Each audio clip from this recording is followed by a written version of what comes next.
BPF सरकार जायोब्ला नोंथांखौ माने हारिमु आफादनि आफादगिरि खालामगोन बेनि बुंनायनि जेबो ओंथि गैया बे दा इरिलिभेन्ट मानसि जाबाय फुङाव मोनसे बुङो सानसुआव मोनसे बुङो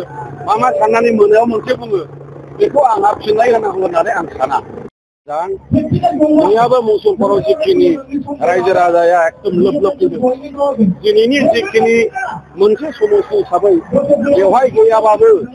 15निफ्राय 18,000 बेगारिं दं दा 15ब्ला न'खरसेयाव साथाम दङ आं साथाम लाना सानै 30,000 मोनबाय मोनसे काउन्सिलाव देरहानो थाखाय 20,000आनो हाइस्ट गतिके 15,000 मार्जिन लानानै मानगोनां साम्फा बरगयारी बिथाङा चिरां दुवार्सआव देग्लाय देरहागोन मोननैयावबो मानाव गेदेर साम्फा बरगयारीया देरहागोन बिनि ओंथियानो मोननैबो समस्तियाव हाग्रामा बिथाङा जेनगोन थेंक इउ